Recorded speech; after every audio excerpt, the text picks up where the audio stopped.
Hello, everyone, and welcome to Nature Nano Talks. I'm Chiara Pastore, and the webinar today will focus on nanotechnology for global health.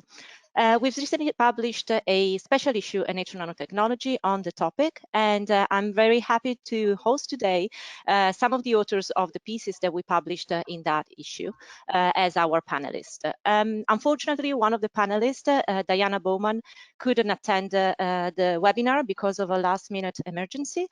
But I'm really happy to have with me today our first panelist, Kimberly Hamad-Shifferli. She's an associate professor in the Department of Engineering and the School for Environment at the University of Massachusetts, Boston.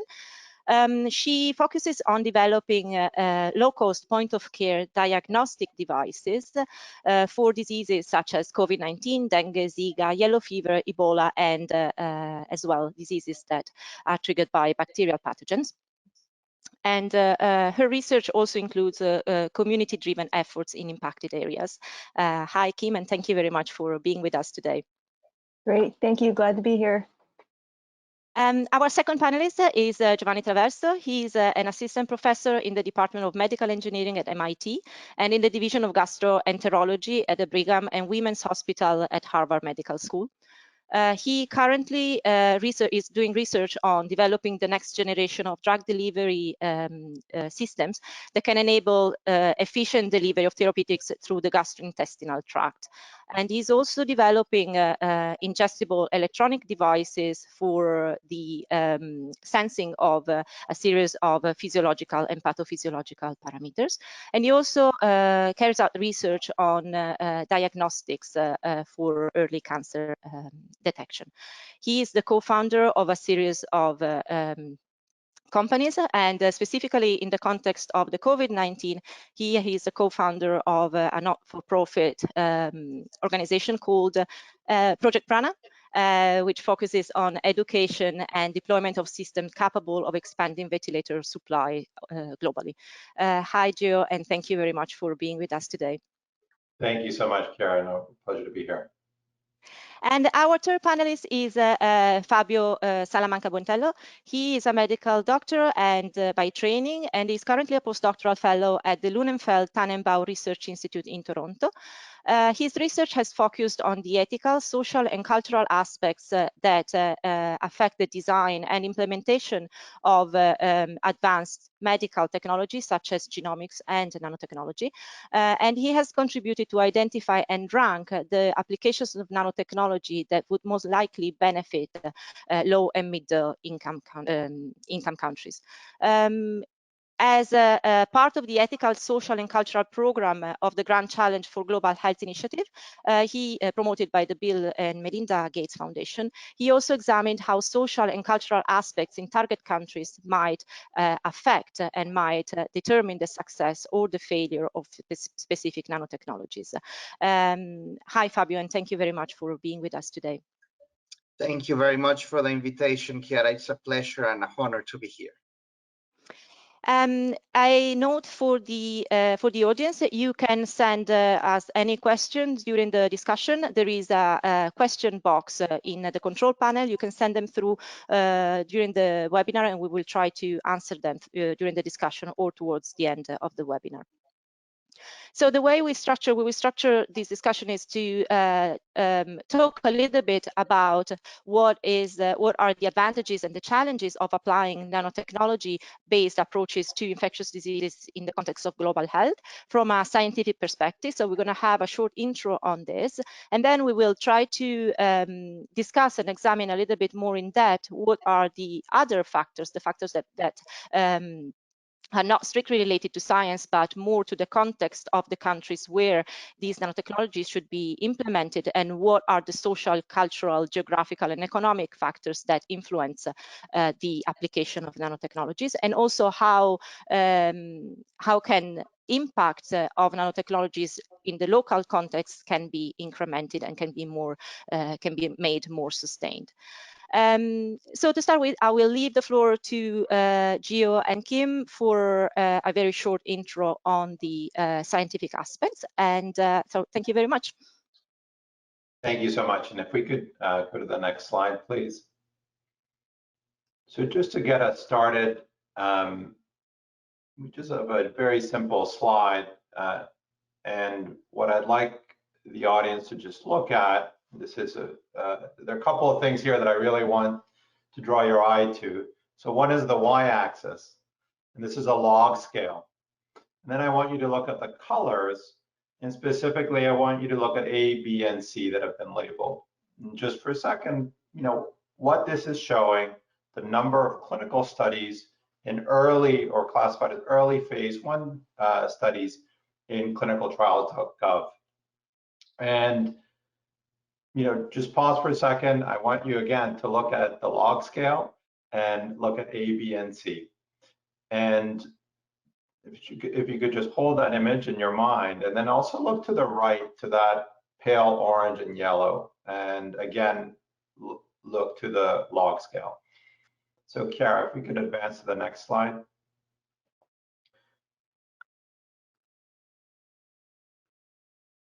There we go. So basically what A, B, and C are tuberculosis, HIV, and malaria in that order.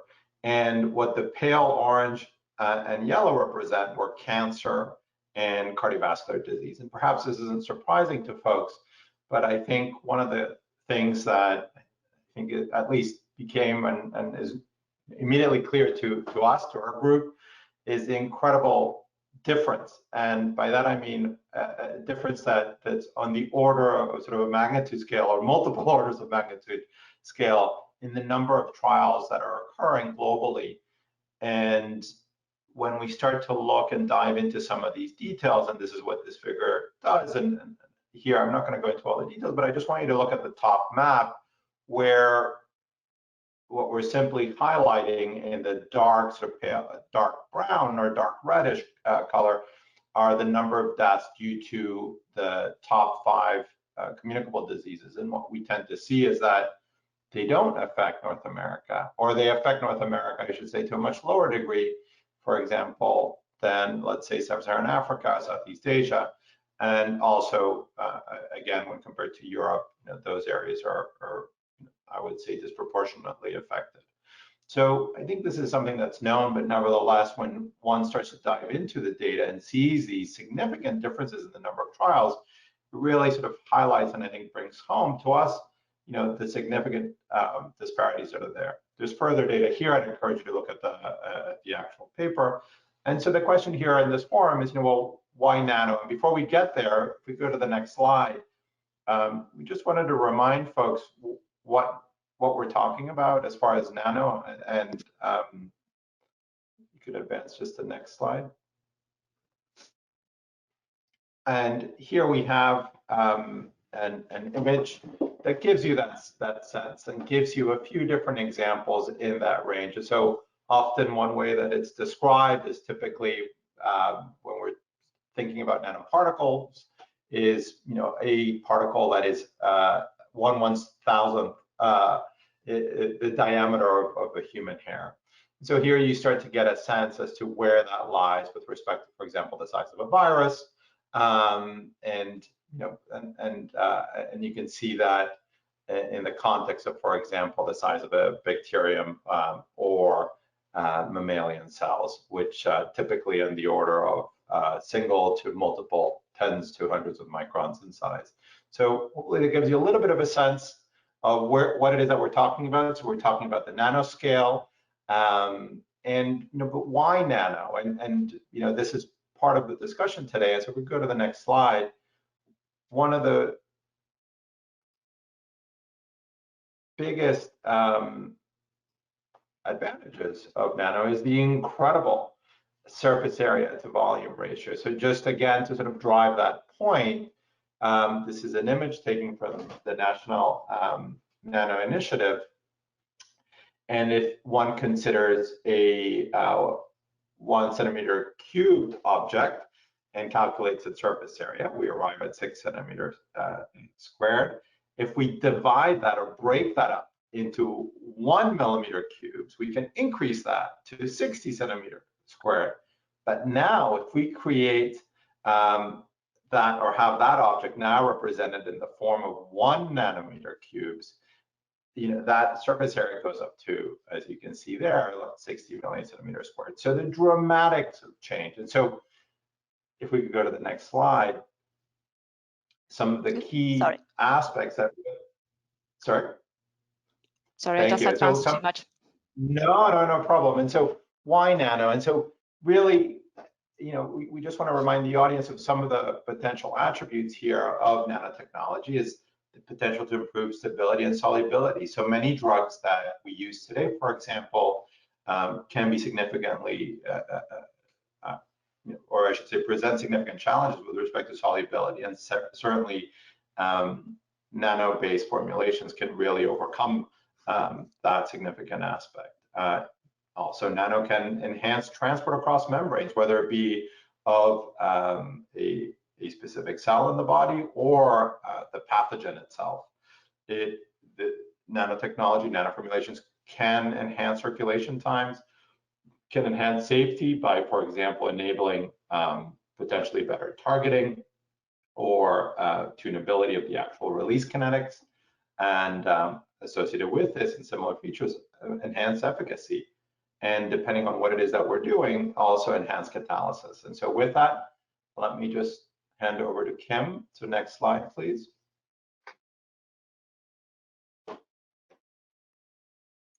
Great, thank you, Gio. And so I just wanted to put these benefits that Gio has mentioned into the context of global health and infectious diseases. So, those advantages, that Gio listed were revolutionary for using nanomaterials in nanomedicine, and we've witnessed many innovations in the last, several years for cancer treatment and therapy. Okay, but how can we use nanomaterials for global health, for infectious diseases?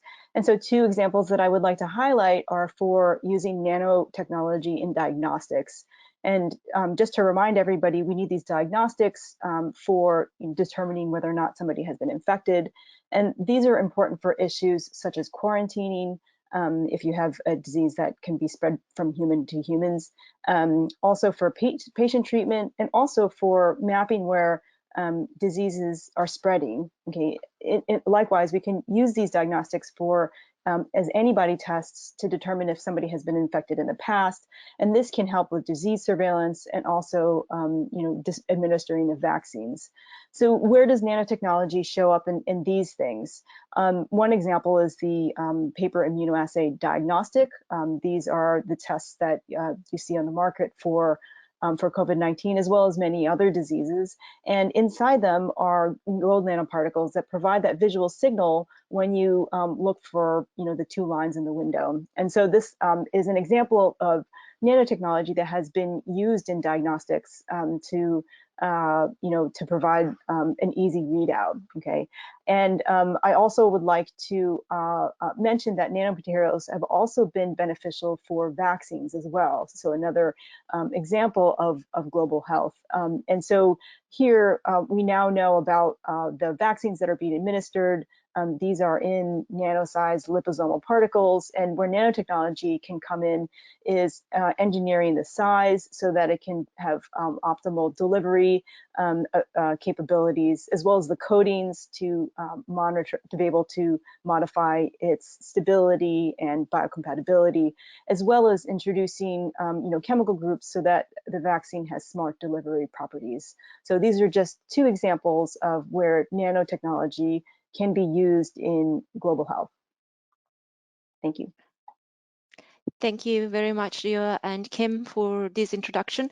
So we briefly mentioned at the beginning that other than scientific challenges and other than solving issues that are strictly related to the nano dimension and the nano bio interaction, for example, so strictly from a scientific perspective, a very big issue in nanotechnology for global health is actually how to translate these discoveries into not only a clinically approved strategies, but really something that might work in regions that might suffer from resource limitations or specific geographic or climatic conditions, or really just for a series of cultural, economic, political issues that might hamper this transfer from the lab to the real settings. So for this, I would like to leave the floor to Fabio for a discussion on these other aspects that might really challenge the practical implementation of nanotechnology for global health. Thank you very much, Chiara. So if we could see the first slide, please. So we are starting with a premise that undoubtedly nanotechnology has many promises in terms of benefiting the global health, and especially the improvement of the quality of life in the developing world. So as Kimberly and Giovanni have mentioned, many of the innovations and advances in nanotechnology can help in disease diagnosis and screening, drug delivery systems, health monitoring, and even those that are not directly oriented towards nanomedicine are very relevant for the quality of life in low and middle income countries. For example, nanotechnology advances for water treatment and remediation, agricultural productivity enhancement, air pollution and remediation. However, addressing global health challenges is not simply a matter of identifying technical problems and developing technological solutions to overcome them. It is absolutely crucial to understand the social and cultural context in which these developments are developed and in which they will be applied. So in this slide, you can see 5 dimensions of these social and cultural barriers that can essentially derail advances in nanomedicine when tried to be applied in global health. In terms of the lack of equity, again, if we start with a premise that it is that equity is one of the fundamentals of global health, it is quite possible that advances in nanomedicine can create a nano divide between wealthy and poor populations and wealthy and poor countries, which can lead to destabilization of low and middle income countries, especially if these interests are responding to powerful interests or market forces. Also, the risks can be externalized onto vulnerable populations. So it's not only financial risks, but environmental risks. In terms of sociocultural barriers, if the designers and developers of medical nanotechnologies fail to understand local beliefs and experiences, a very promising innovation may never be used, and that has happened on several occasions. I have a glaring example, not of a nano related advance, but this is one of the classical illustrations of how local beliefs can derail an innovation. Several years ago, tents with mosquito nets were applied in sub-Saharan Africa to prevent mosquitoes from biting people and transmitting blood-borne diseases such as malaria. They worked beautifully. Because they worked so well, these same tents were sent to Southeast Asia to solve the same problem. They failed miserably, and people were flabbergasted. Why did they fail? What happened? it's exactly the same tent. Well, it turns out that these tents were painted white. And in Southeast Asia, white is the color of death and mourning. And therefore, people did not want to use these tents or to sleep under these tents. And it was just because nobody took the time to incorporate local expertise and to question whether these applications would also work in a very different context. So the other very relevant consideration is the stigmatization, both of the diseases that may be treated by nanomedical advances, such as HIV, and of the interventions. There is something called intervention stigma. So the intervention can be stigmatized. In terms of inadequate design for target contexts, if an advancement is not designed to withstand hot or humid conditions or dust, it might fail in developing countries that sorely need these advances. As we have seen with the COVID-19 nanovaccines, in the absence of cold chains, these very promising life-saving technologies can fail.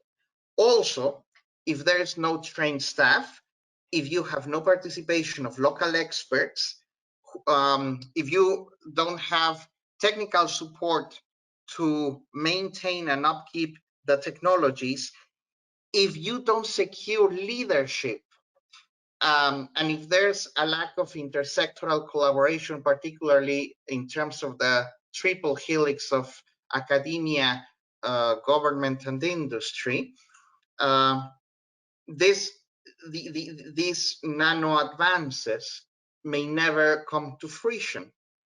In terms of environmental nanotoxicity, there's a risk that low and middle income countries can become dumping grounds for nano waste, especially given the lack of knowledge of the life cycles of many nanomaterials. And this places a burden, and an absolutely unfair burden, on vulnerable populations. And lastly, there are IP and regulatory issues, and it is quite unfortunate that Diana Baumann is not with us today because she is an expert on this topic. But aggressive, broad, and restrictive patenting and trade barriers may also impede the use, the application of nanomaterials and nano devices for global health. So what can be done to try to overcome these non-technical barriers in terms of medical nanotechnologies? And if we can see the next slide, this is summary of the table that appears in the comment that Professor Abdallah Dar and I wrote on this April issue of Nature Nanotechnology. And on the left, you see the several areas of action in which strategies can be applied. So in terms of infrastructure, one of the proposals is to encourage domestic research, development, and innovation in the developing world, to support intersectoral collaboration, again, between academia, government, and industry, and to test the medical nanotechnologies in local contexts.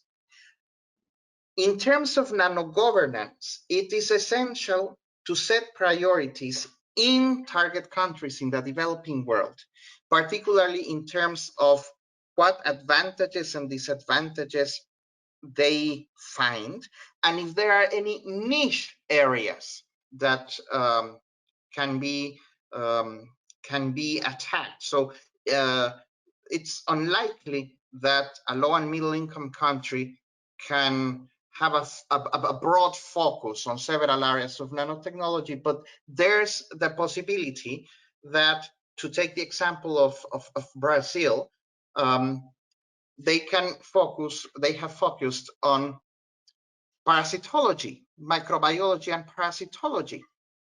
It's not only a big problem for Brazil and for many other countries in those latitudes, but they also have a lot of expertise in terms of diagnostics and treatment. So why not take advantage of that niche area? It's also important to secure the commitment of decision makers. In terms of nanodiplomacy and international collaboration, the so-called South-South and North-South multinational collaborations are extremely helpful, especially in terms of bringing together the developing countries as equals. In terms of regulatory frameworks, it's important to design flexible regulatory frameworks and to use patent pools, patent clearing houses, open source approaches to avoid patent thickets and to go around this aggressive patenting, which has been one of the problems of the vaccines against COVID-19, among them nanovaccines.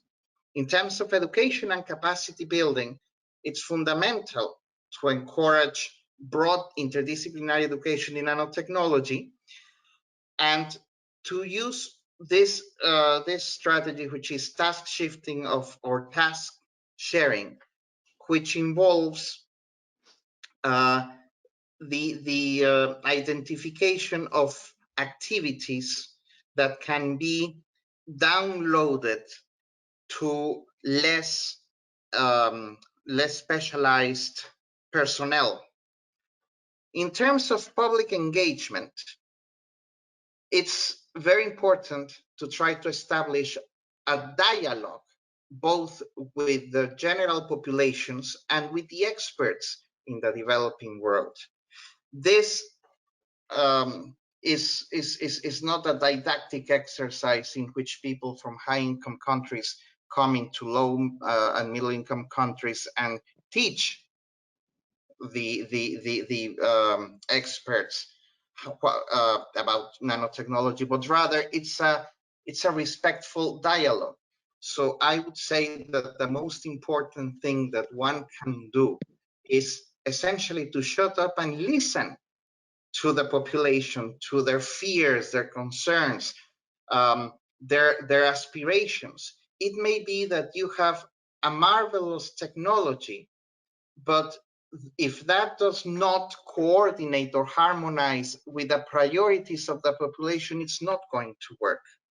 It's also important then to acknowledge the legitimate expectations, fears, and concerns of these populations, and to avoid nano-marketing campaigns, especially given the sensitivity towards people from high-income countries who come with this colonialistic bent. That we're going to illuminate these poor savages. This is exactly what shouldn't be done. On the contrary, again, it's very important to establish a respectful dialogue and to listen to the people in the developing world. And lastly, I'd like you to think about this Swiss cheese model that has become kind of popular now with a pandemic. You know, this idea of different slides or different layers of Swiss cheese that have holes. But if you put several of these layers, one in front of the other, at some point, the holes are going to be covered. So just as for the purposes of protection against the virus, you have distancing and quarantining and face masks and the vaccine and a set of measures. Here, the technical advances are just one slice. And if you add the considerations or the solutions that are proposed here, you will be adding several slices and increasing the probability that the vulnerabilities in each slice are covered. And so by taking into account these ethical, environmental, economic, legal, social, and cultural issues, you will be increasing the probability of success, which should be, of course, health in developing countries and health and increasing the quality of life for vulnerable populations.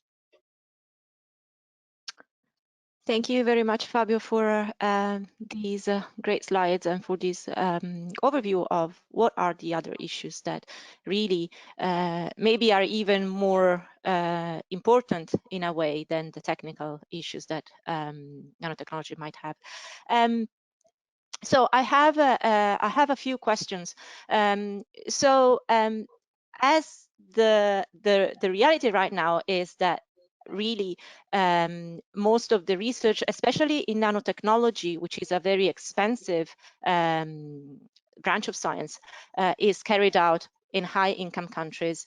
I was wondering which strategies and which ways do you think there are at the moment to facilitate this transfer from institutions in high-income countries to the actual population? So Kim has written a comment on this regarding especially the diagnostic devices, and I was wondering whether you could also comment a little bit on, Gio, on the therapeutic side of things, and also about the available fundings and the current funding policies that might also challenge this type of transfer. Should I start? Okay. Yeah. Okay. So, yes, Chiara, you point out correctly that nanotechnology is an industry that has been very, very concentrated in rich countries. So, if you look at the market of companies that produce nanotechnology innovations, it's very, very heavily weighted to just a top few, right? So this is creates a second major barrier for global health, because if we want to deploy any technology into low and middle income countries, and then you throw on top of that this very heavily weighted aspect of nanotechnology, it makes it even harder. And so it's always difficult to figure out which exact technologies will be translatable in each country. And it's obviously things that will work in their local systems are probably the best. So things that rely on local resources, so what reagents they have access to, that is a really big problem, as we've seen with supply chain issues, right? So COVID-19 has just highlighted challenges with the supply chain. So even though you may be able to get a reagent here in the United States, it may not be true when you go to Senegal or somewhere else. So that's one issue, right? Relying on local resources, but also local know-how. And I think probably the best way to deploy nanotechnologies is to not just try to deploy a finished technology like a black box system, but actually to rely on the people on the ground who are actually doing the work with that diagnostic or with that therapy. And so we discuss in our article these people who can serve as that bridge, and that is the people who run all the labs that do diagnosis of infectious diseases or any sort of health. They do statins and microscopy and so forth. And those are the people who really we should be marketing to when we think we want to market nanotechnologies, because they'll be actually doing the work. And so,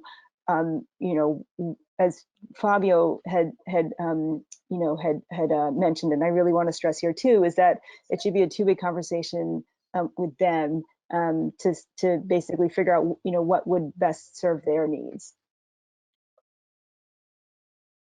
And just to expand on both Fabio and Kim's comments, I mean, I think that there's a learning that has to occur early on understanding what are the boundary conditions that we collectively want to operate under at health, and then what are the on the ground interests, as Fabio highlighted, but also restrictions. And so when I say restrictions, I mean there may be no cold chain, from a supply chain perspective, and so refrigeration might be an issue. There may not be a reliable source of clean water, and so that sort of feeds into the types of formulations, for example, that would be most beneficial on the ground. And so I think having that understanding and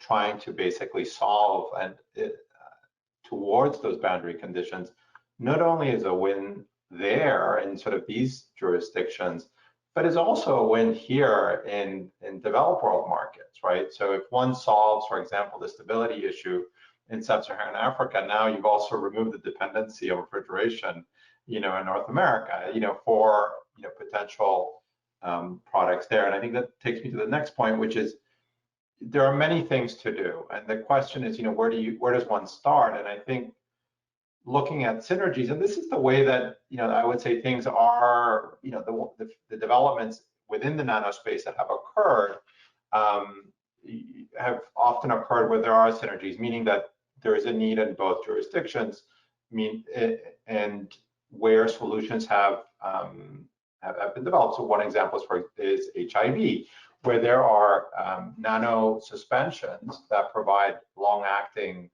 antiretroviral therapy, the form of injectables.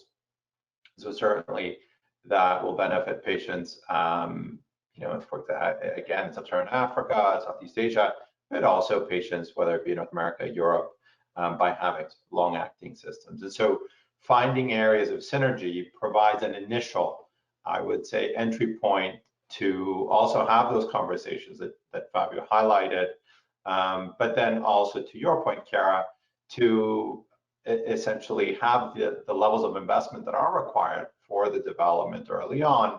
And with those early wins, I think that that's also a way of enabling that conversation, education, training, and capacity building in some of these jurisdictions, so that there isn't a long-term dependency, but it's an entry point. But I do think, again, understanding the boundary conditions that we're working on, or working collectively on, or in, and then what are the initial synergies that may be identified where there are wins on both sides, and that helps accelerate the development of, in this nano-based, but also non-nano-based systems across the developed and developing world jurisdictions. Fabio, do you want to add something? Yes, I would like to add that the several middle-income countries are already quite active in nanotechnology, and specifically in medical nanotechnology. Brazil, China, South Africa, Mexico, for example, Thailand have relatively critical masses of researchers in this field. So it's not just, again, this idea of transferring technology from high-income countries to low and middle-income countries. It's also to identify where you already have experts working on a topic, and as Gio was saying, identify the synergies and see how you can connect the existing capacities in the developing world with the innovations in the developed in the industrialized countries, right? Right. Regarding this, I think regarding the synergy, regarding the collaboration, and I don't know if you've seen, there was an open letter published recently, very recently in Nature Medicine to international funders of science and development in Africa, where the people that wrote the letter were making the case of one specific funder agency that had funded, I don't know how many billions dollars for a malaria program, and there were no African institutions included, while there is a lot of research on these. So this was clearly general, not related to nanotechnology, but I wonder whether you can comment on this as well, and whether you you know about other initiatives that might be more comprehensive, or whether you think that the funder policies are moving towards being more including, if I can use that.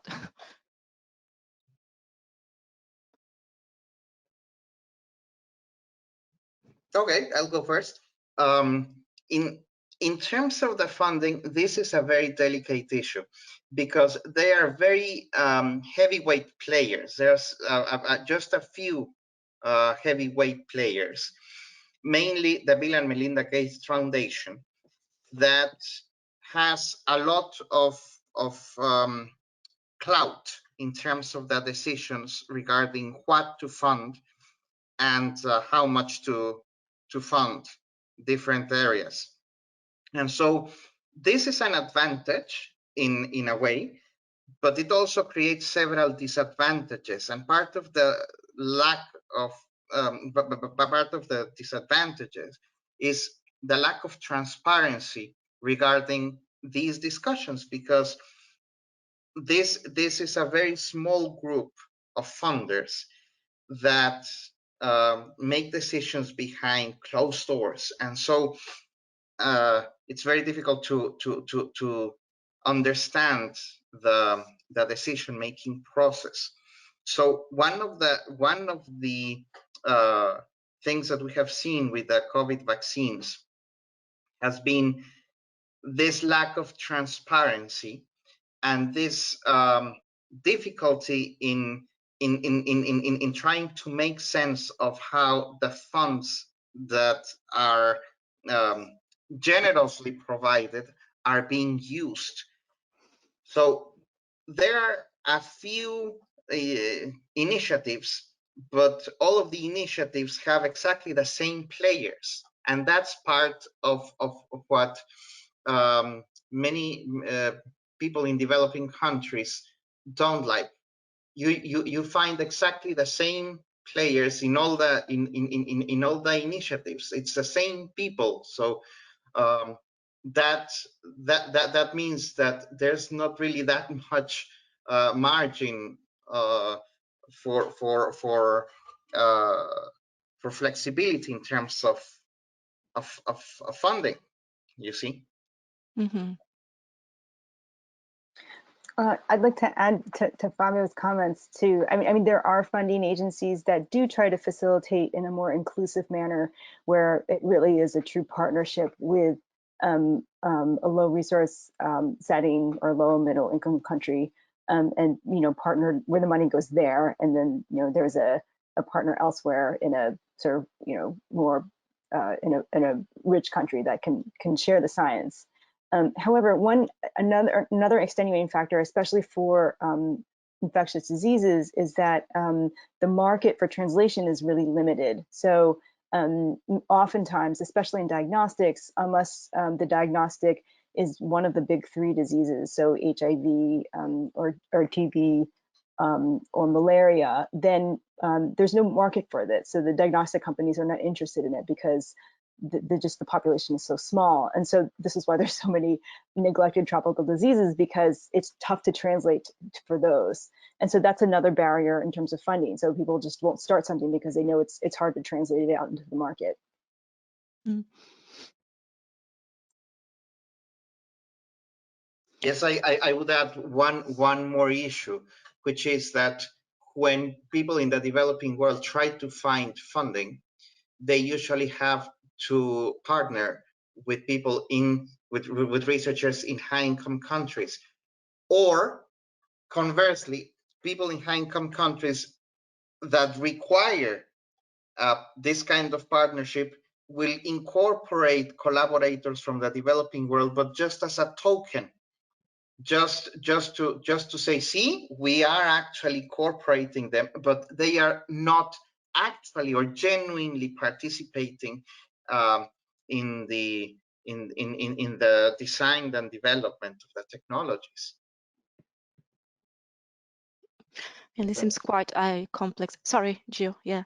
No, I was just kind of saying, I mean, I think you're looking at the funding mechanisms and how funding works in our own countries and different countries. I think how those resources are deployed in itself needs to be also evaluated. And certainly there are a few folks who are trying to do that. And I think that, I mean, it's a critical part of what we all do, you know, in that we're not doing that research, but understanding how best to put a limited set of resources to work and how to do that in ways that really help, again, sort of reach those synergies between the funding agencies. I think the funding agencies, at least, you know, some of them, and I would say, I'd like to believe that the majority of them are really there to help and working closely and with the, you know, basically the destination or the folks who are actually suffering, I think can be tremendously helpful. And there's several grants that I've seen more, and this is something that I've seen more and more in the past few years, where either there is a patient advocate that is brought to the table as well as part of the granting mechanism. And so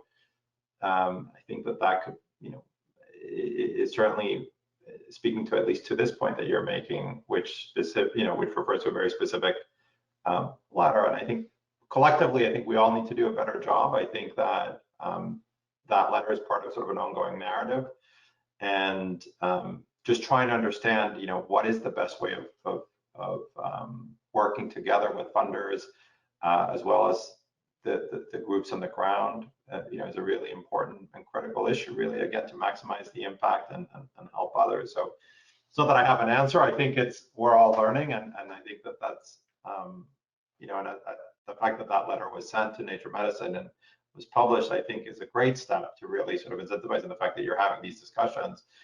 I think bring these issues to people's attention, and I think sometimes people don't recognize that these are issues that really need to be addressed and at least thought through. So my 2 cents. Thank you. Yeah. So how do you think that, I mean, with the COVID-19, we kind of been all thrown into a very dire situation that that, you know, might bring to attention issues that otherwise would have been kind of limited to infectious diseases in very kind of contained areas. So how do you think that do you think that this situation is actually going to improve policies and you know, the IP issue, for example, and the idea of waiving the IP for vaccines? Do you think that if that happens, that might actually facilitate waiving of IPs for other issues that might not be as global as COVID-19?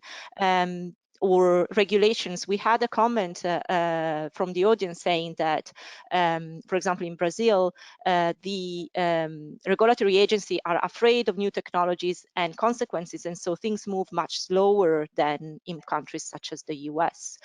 So do you think that the experiences that we are having and the lessons that we are learning with the COVID-19 pandemic will somehow ease a little bit these issues and will facilitate better communications between different countries, and also yeah, facilitating simply the global health issues? I mean, I think we're living it, in that we're seeing how this pandemic is motivating a whole set of sort of lines of inquiry where disparities in access to, for example, vaccines are seen internationally, but even nationally, right? And so we are seeing like disparities across the board with access to, you know, to vaccines. and also even willingness to engage with the vaccine. And so there's sort of, I think, multiple layers that are being recognized and are being actively studied. So I think, yes, I think that the pandemic has really motivated and really energized several different lines of inquiry that, you know, I mean, at least I hope that puts us in a better position to really help when the next pandemic, or, you know, hopefully it'll be in a smaller scale, you know, undoubtedly it'll happen, and ensuring that we sort of collectively, globally, are better prepared to respond across the board. But I think we are living it, we're seeing it, and you know, I think that it's a shame that it takes a pandemic to sort of, you know, motivate these aspects. But, you know, if anything, there are I think some positives that are coming out from the pandemic, and our ability and capacity, really capacity building also for the future to respond to other emergencies like this one. So I do want to mention that yeah, it is one great thing about, not great thing, but one good thing about the COVID-19 outbreak is that it's highlighted the importance of infectious diseases and how, you know, it really is everybody's responsibility. However, we're still making the same mistakes that we have done before with past pandemics. And so I think probably one thing that we have not learned is basically to be prepared, to put the word prepare back in emergency preparedness, instead of responding. And so, you know, we've seen these mistakes happen just with Ebola and with Zika and with chikungunya, where we were not prepared. And unfortunately, we've made, you know, some of these missteps as well, you know, this time around. So that is something that's a little bit disheartening. And then the other thing that's, you know, become really highlighted is the patent issue. So, you know, with India, the access to vaccine, you know, they have a huge population and they have very, very limited access to vaccines because of patenting issues. And so that's, you know, something that really needs to be addressed and is, you know, highlighted. And one thing that is clear about infectious diseases is that you have to get vaccines to everybody because of human to human transmission. So the other sort of positives that I hope will, you know, will come out of this is that the issues of supply chains are really, you know, drastic and dramatic. And, you know, we've experienced them here in the United States, which is, you know, completely shocking, right? But, you know, it sort of brings home the point that when you supply a therapy or a diagnostic or a vaccine to other places, you really have to think hard about those things. And so hopefully that will bring that awareness to the forefront when we, you know, think about the next epidemic. I would like to reiterate something. Sorry, Chiara, but something. No, go ahead. And I also had a question for you later on. Yeah. It's very important what Kim said in terms of learning from previous pandemics. One of my mentors, Professor Ross Upshur, is one of the world's experts in ethics and pandemics. And one of his greatest frustrations is that for the past 20 years, he has been working precisely on pandemic preparedness. There's extensive literature on pandemic preparedness, and this was olympically ignored by governments. So here's one of the, again, I classify as one of the social and cultural issues that needs to be considered. You may have a great nanotechnology, a great advance, diagnostic, treatment, prevention. It is going to save lives. But it turns out that the people in government, for some reason, for political considerations, for financial considerations, just do not want that advance at that moment, and it's going to fail. So you need to incorporate in the team of developers people who have expertise in these other areas. And the other thing, again, is what both Kim and Gio were saying about learning. We humans have an astonishing and remarkable capacity to forget lessons. And yes, it's been a disgrace that it took a pandemic to realize things that should have been quite obvious, like the need to waive intellectual property barriers. But let's hope that this is an incentive for the future to do this in non-pandemic, non-emergency times, because otherwise, when the next pandemic comes, we're going to be doing exactly the same thing. Exactly the same thing. Yeah, okay, let's hope things will change a little bit. Unfortunately, we are running out of time.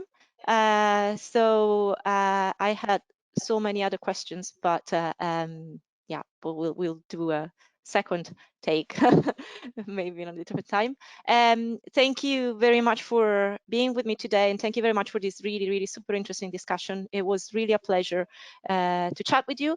It was a pleasure to read your papers and your comments, and thank you very much everyone for joining us today for this webinar.